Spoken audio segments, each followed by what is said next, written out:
And welcome back, everyone. Welcome back. Merry Christmas. Merry Christmas. Happy holidays. Feliz Navidad, Papi. It is great to be here once again. Of course, Showside VIP with me. I'm joined by the people in the chat, by these amazing players, and by my plushies as well. Welcome, one and all, to a replay cast of PiGosaur Monday. Oh boy, it's great to be back again. We did take a couple of days off from casting, both at Christmas Eve and Christmas Day. This channel was not live. We were live before that, and now live after that as well. I just got back, Papi.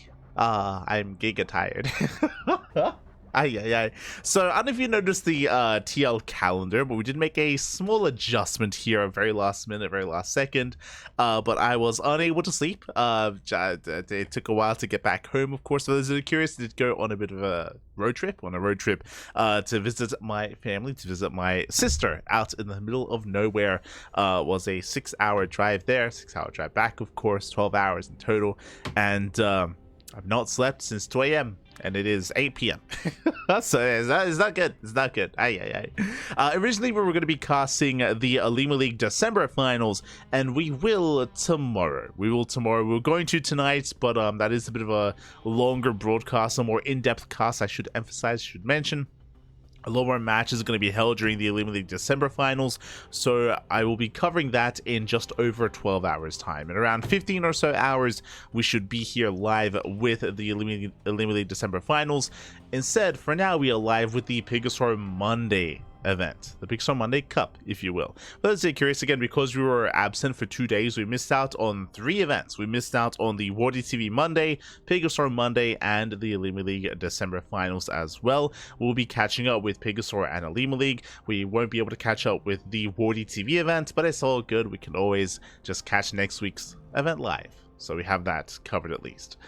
So again, that is going to be next week. For now, though, we have the PiGosaur Monday. Now, what I will emphasize as well, and again, one of the reasons why I decided to switch this broadcast, if I decided to swap it over with the Alima League broadcast, is because this event is only a couple of series. Unfortunately, not as many replays were provided to us from this event, so we don't actually have that many matches to really dive into and indulge, which I'm all good with, because I'm happy to have a bit of a shorter broadcast here today to get some sleep, to get some rest, and then to catch up and get back into the swing of things, back into the full-time casting, Papi. Also, we came back to the announcement of the Big Lulu Cup. There's like an end of year Lulu Cup, and there's a qualifier for all the regions. I think that's next week. So suddenly, a more empty, a more sparse, a more scarce broadcasting schedule that we had coming into end of December into January, no longer. It's being filled up. It's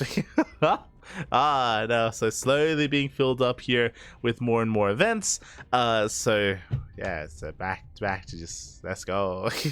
Back to all the casting, Papi, all the casting.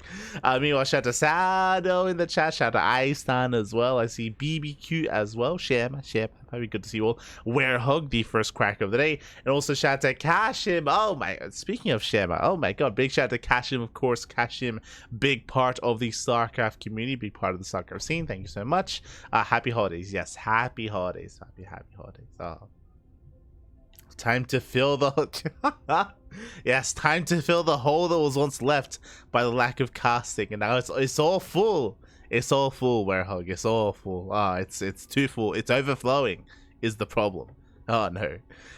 So yeah, with the announcement of the Lulu Cup, it doesn't mean that we have to rearrange things. I think we're gonna have to try to step in and rearrange some broadcasts and try to move things around.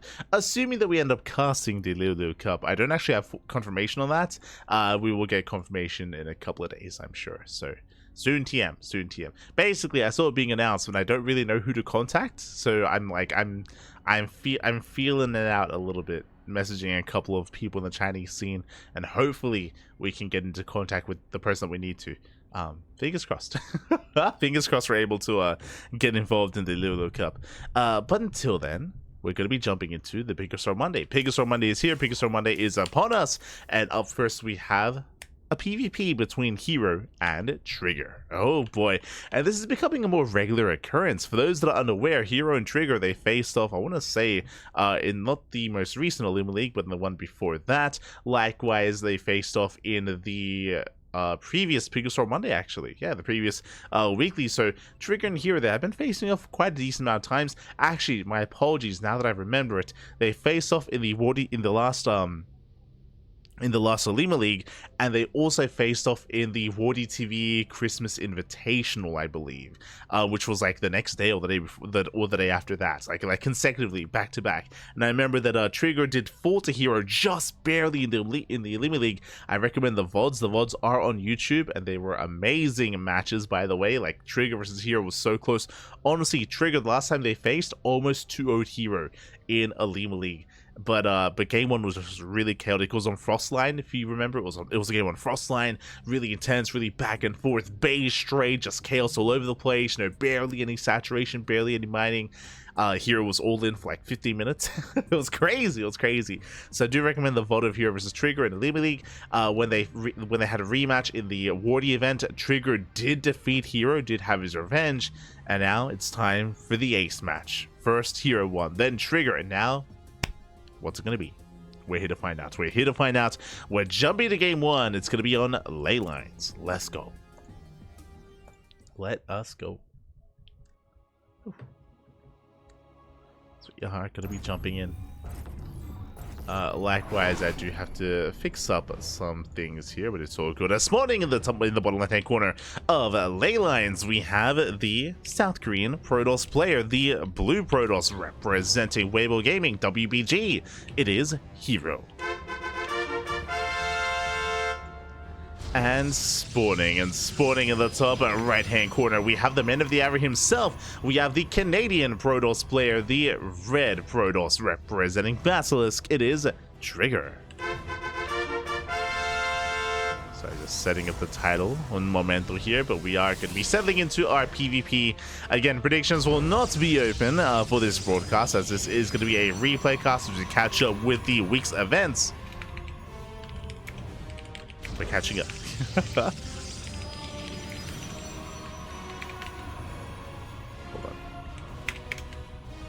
Beautiful. There we go. Sorry, just updating the title over on YouTube. Until then, we can just calm things down. For the time being, we do have our initial 2 gate opener setups here. What I will say is that Hero has been playing a lot with gate expands, with gate cyber openers instead. He has been cutting corners from time to time, but this time, 2 gate opener versus 2 gate opener, everything is looking as it should. Standard builds here for the time being, and I have to get back into the swing of casting some StarCraft, Papi. Oh my god.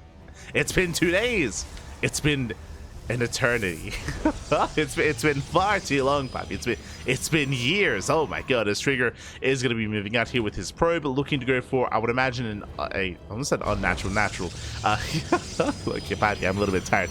Going for the fake proxy pylon is what I was meant to get at here. So a fake proxy pylon here out of Trigger to try to draw Hero to an overreaction. Hero likewise scouts. He confirms that the pylon is missing. The pylon is nowhere to be found in the main base. Hero knows that something is wrong, something is amiss, but the pylon could be a fake or it could be real. It's up to Hero to determine which one it is. It's going to be up to Hero.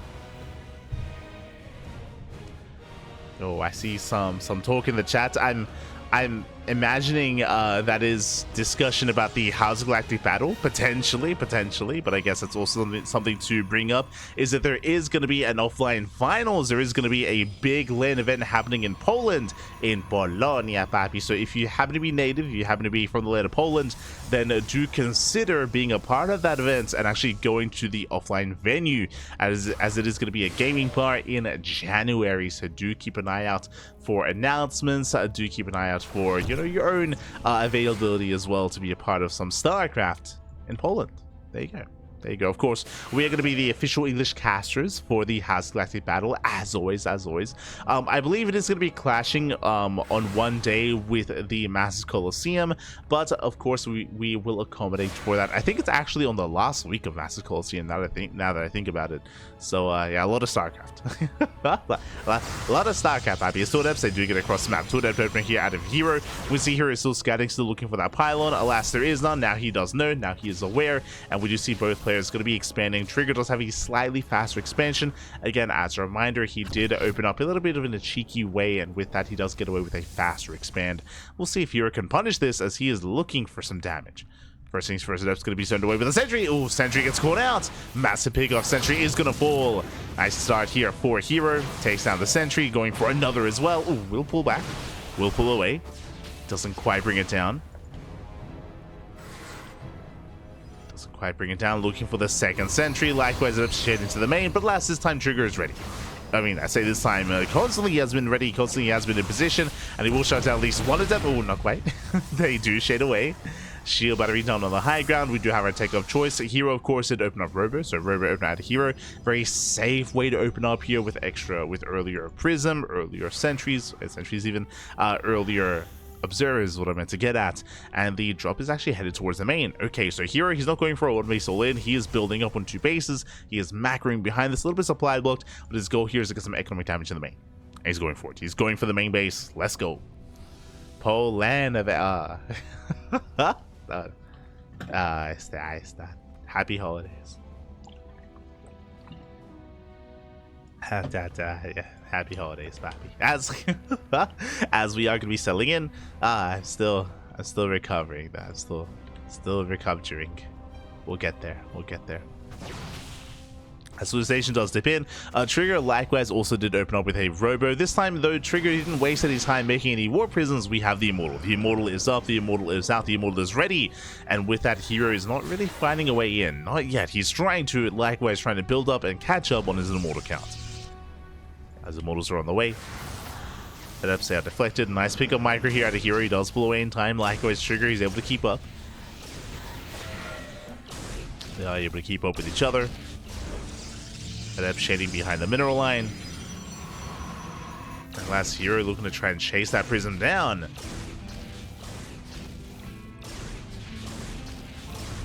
At least trying to, but for the time being, Trigger is keeping up, and herO he doesn't quite commit into the main. Both players still taking. We do have the Forge on the way for Trigger for towards +1. Likewise, Twilight Council for herO, both herO and Trigger. But the main army does move out, and he is spotted. He is scouted. Nice moves out of Trigger.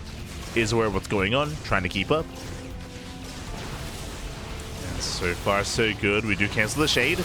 Likewise, decent force field trying to slow down the push. Just buying time for extra warp ins. There's a shield battery. There are 2 shield batteries even, and of course the NG overcharge. Plenty of force fields. And Trigger, he does have double the Immortal count. Adepts do shade into the main, but last on no commitment. Nice force fields trying to block off that first Immortal. Nice counter force fields though. And the shield battery out within range. Yeah, it was within range. The Immortal does survive. So far, Trigger holding well, pulls back the weakened Immortal. Once again, just trying to buy time. Shield battery coming into play.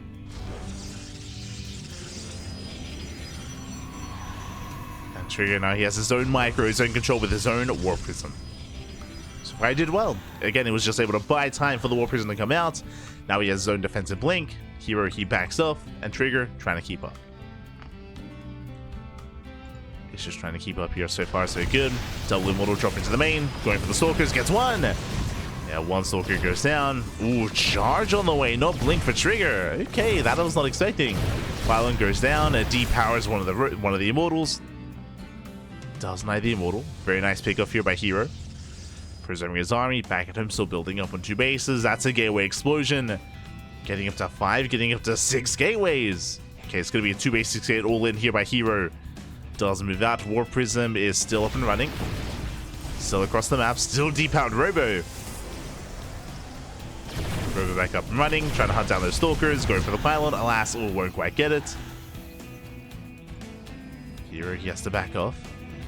Trigger still building up. Archon production well underway. Charge is not yet done though.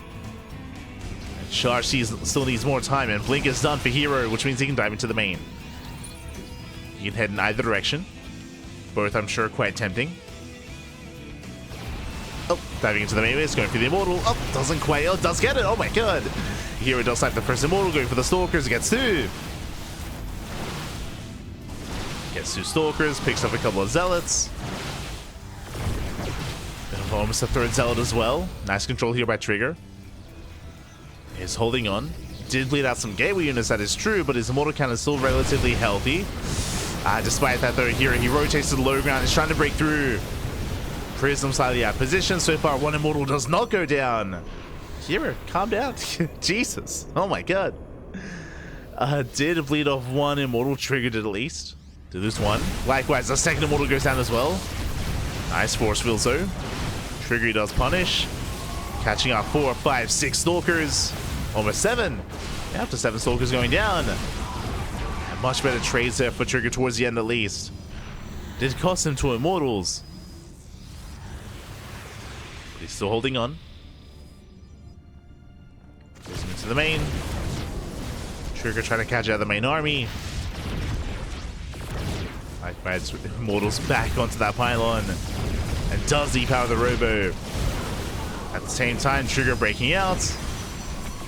Oh, the immortals are under threat. I want to say one immortal goes down. Nice dive here out of herO, but Elias is going to be punished for it. Yeah, herO bleeding out little stalkers. Likewise, Trigger defends in the main. The immortal went down. Ooh, big losses. herO, he lost the immortals in the main base. Likewise, losing most of his army here in the center as well.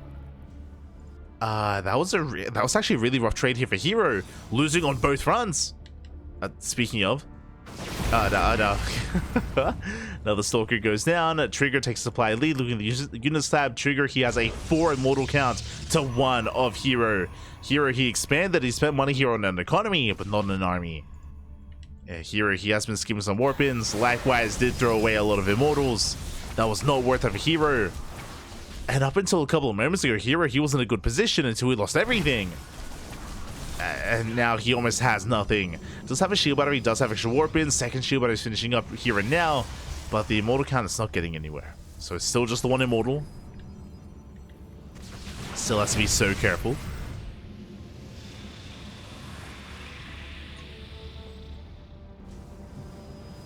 As Trigger reinforces, moving out. Oh! herO coming and sniping a couple of units here and there. He's getting whatever he can. Gets 1 zealot so far. Main army dives in. Again, only Glaive Adepts to defend him. Glaive Adepts not the worst against charges for the Archons.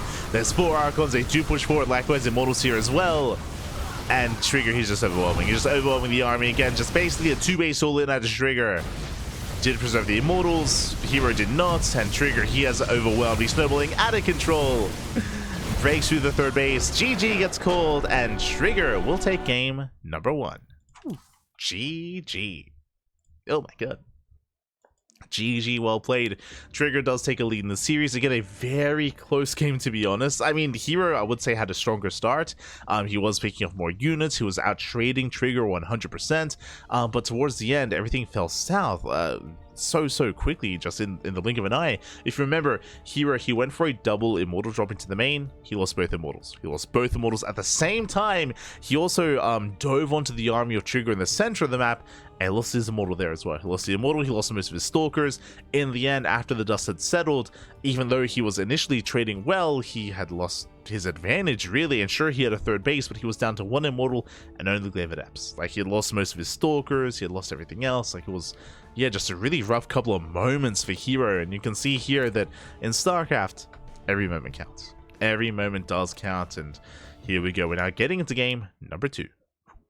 GG. Getting into game 2. And we'll see if we can force the ace match. We'll see if, or which one of our 2 players will take a lead in their overall kind of like rivalry that has been spiking up here these past couple of weeks. This morning, in the top right hand corner of Ultra Love, we have the blue Protoss player representing Weibo Gaming. It is herO. And spawning in the bottom left-hand corner, we have his opponents. We have the Canadian Protoss player, the red Protoss, representing Basilisk. It is Trigger.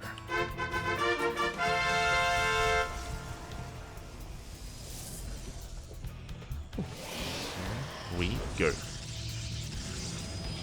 Now, for a little bit of context, something that I did not mention earlier is that this is a semi-finals match. I mentioned before that unfortunately for this week, we weren't really provided too many replays. So for the time being, at least, we are going to be able to jump into the semis and then into the next series thereafter. For now, though, we're settling in. I could be settling in. herO opening up with the low ground setup. Meanwhile, Trigger on the high ground instead. If you recall, I did mention this at the start of game 1, how herO has been very much so embracing these more economic openers in this matchup. We've seen it time and time and time again. Meanwhile, on the flip side from Trigger, something that we have not brought up is the fact that Trigger has been very aggressive as of late. If you remember, it was last week where Trigger, he was the reigning champion. He was the reigning champion of the previous edition's PiGosaur Monday, where Trigger, he said himself after he had won that tournament, Bappy, when I turn off the brain in PvP, like, I start winning. And he all-in the hell out of so many players last week, so many Protoss players specifically. I mentioned before that he had been a herO, but that was merely the first of many Protoss players falling into the hands of Trigger. Classic was another one, Creator was another as well. So again, Trigger has been looking quite terrifying when it comes to these PvPs as of late. And speaking of going for all-ins, there it is, one base all-in at a Trigger. Again, it isn't like Trigger, he's doing this out of nowhere. This is also a response to herO's build, and Trigger, he didn't actually probe scout, but now he will confirm that herO did open up economically. Ooh, oh god, I just realized what just happened. herO, he went for a gate expand into Cybercore before any kind of tech structure as well. This is one of the greediest builds you can go for in PvP. Now he knows, now he confirms, he scouts what's going on. Second pylon to keep the robot powered, but again, knowing is only half the battle, and again, this setup here is not amazing for herO. His second gas is delayed, his tech is delayed, his robo, more importantly, is going to be delayed for herO this game. And again, Trigger, he's here to punish. Again, even max packs doesn't open up like this. Like, it's greedy, pack. It's greedy.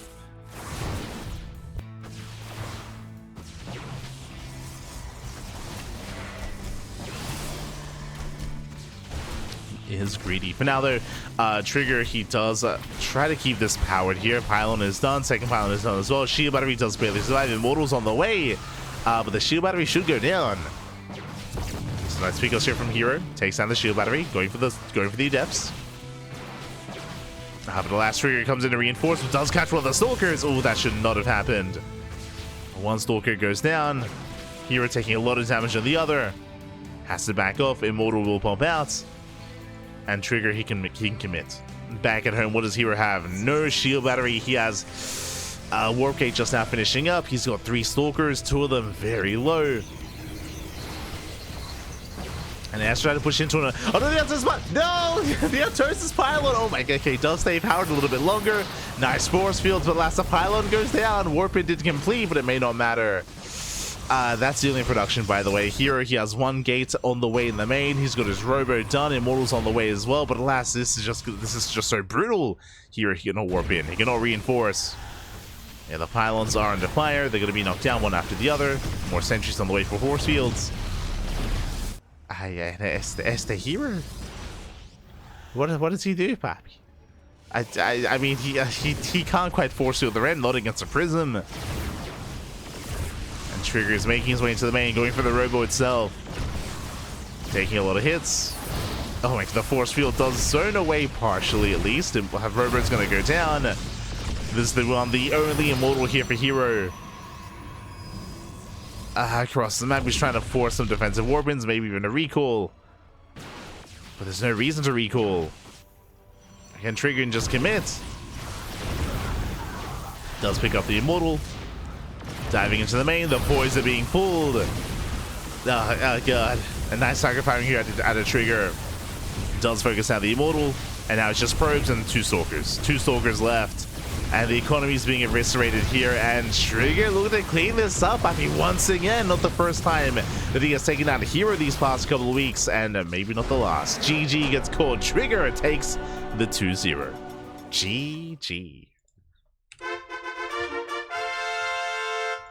GG, well played at Trigger. He will claim this series again. Everything just kind of lined up here. Trigger, he gambled a little bit. If you remember, Trigger, he went for a gate into a into a proxy, into the proxy 1-base Immortal all-in. And if you remember, herO, what did he do? He went for one of the greediest builds you can go for. One of, I mean, sure, you can go Nexus first. That is also a build that we do see from time to time. I say it's a very rare opener, so we don't really see that, so I don't know if I want to count that even. But herO, he went for his expand before his tech, before his second gas geyser. So herO, he was cutting a lot of corners, he was intentionally being greedy. He was punished. He was punished for that greed. GG, well played. Trigger does take down herO 2-0. Very impressive stuff here. And with that, Trigger, he will advance on to the finals, to the grand finals, where he has his next opponent waiting for him. Again, this is going to be a bit of a shorter broadcast. As I just alluded to previously, we only have the replays for one of the semifinals and the grand finals. Unfortunately, it looks like there either wasn't much coverage, or the casters that were covering it live did not actually provide many replays. Unfortunate, but regardless, it is going to be a banger nonetheless. A best of 5 between... Oh, that is not the correct name. Un momento. Oh, there we go. Best of 5 between Shin and Trigger. Let's go.